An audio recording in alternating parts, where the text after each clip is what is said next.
we are at the NASSCOM Game Developers Conference, and today we're in conversation with Julie Heyde, who's traveled all the way from Copenhagen. Now, Julie develops games, and she also helps game developers actually put themselves out there on the international map. Julie, you've come all the way from Copenhagen to Pune. Why?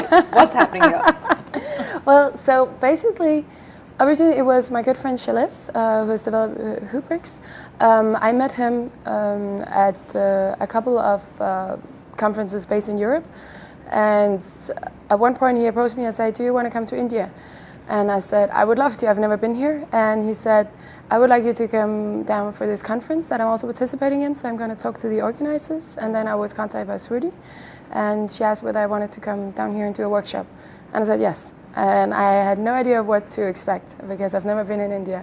But my parents have traveled a lot here, and I love it. I really love it.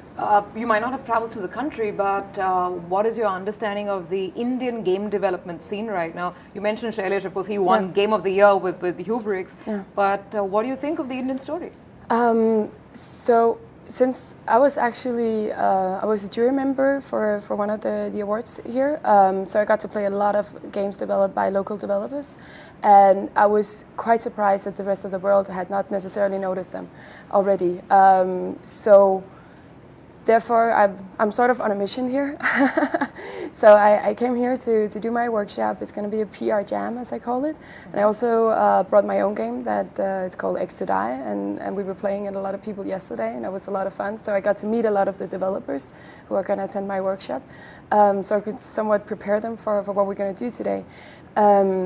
Because their games are amazing. A lot of people came over and showed me their games, and I got to play a lot yesterday. And I told them to show up today at my session, because what we're going to do is we're going to create a lot of awareness about Indian games done here by Indian game developers. And we have 2 hours to do that today, and that's going to be insanely hectic. But I really, really want the world to see how much amazing stuff is going on here. Because sometimes when you, like I travel a lot in Europe for conferences and meetings, and same thing in the US and in Canada, and a lot of people have the impression that all India is about is outsourcing. And of course there are a lot of outsourcing companies here with art and games and work for hired studios, but I really think the world should have an eye on the amazing independent developers that are really making some amazing stuff. We have been speaking to some of these independent developers, and they all say the biggest problem is how do you advertise yourself out there? How do you tell the world that here you are and this is probably a cool game? So what would you say? Where does one start? Well, the thing is, first of all, the games industry is hit-driven, which means that you have to make a great game, but you also have to have a pretty good portion of luck with you, and also you have to have sort of the right connections.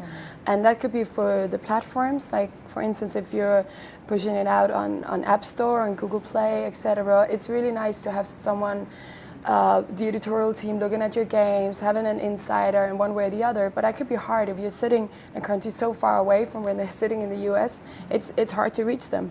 So what you can do is that you can put your game out on different forums, you can start talking about it, you can tweet about it, you can involve your friends in it, and suddenly like the ball starts rolling. And first of all, create a website, Facebook page. Yeah, Twitter is really, really important for independent developers these days. And it's basically about making a lot of noise, and of course doing a really good game. But also a lot of people, they start, a lot of my friends, they start promoting their games really early when they're not done, because then they also get feedback and they get the community and fans involved in actually making the game and following the process, which is really important if you don't necessarily know all the right people, because it can be hard coming from here and just contacting a publisher. A lot of people I spoke to yesterday, they said, "Oh, we're trying to get in contact with this and this," and they just don't get back to us. And it's also like both reviewers and publishers and a lot of people in the game industry, they get so many emails, and it's hard for them to keep up with everyone. So if they don't already know the person that's contacting them, they might not always. You're just buried down in the pile. Exactly, and that's how it worked. But at the same time, the game industry is so welcoming, and I think, for instance, Shailesh, he very much felt that when he was touring around in Europe, and he was also part of sort of an incubation program in Estonia, and we always just like, first of all, we were like, whoa, you came all the way from Mumbai? Are you crazy? That's far. And he's like, yes. He was nominated for an award that he won. Like, Hubris is an amazing game, so of course he won.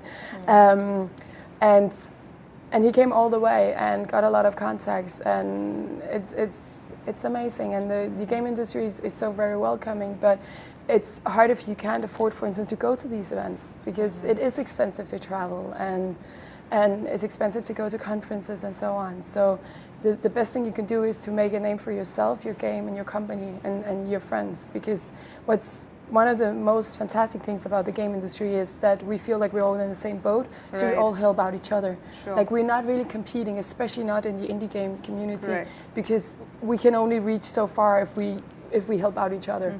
And that's what's so beautiful and loving about it. So a lot of the independent developers that we've been speaking to also are still trying to figure out the best model that works for them in terms of monetizing their creativity. What do you think is the right way to go if there is such a formula, free to play, and then whether you try and get into the console side of it, or whether you just stick to mobile? Like, basically the best thing you can do is to see what fits with your game.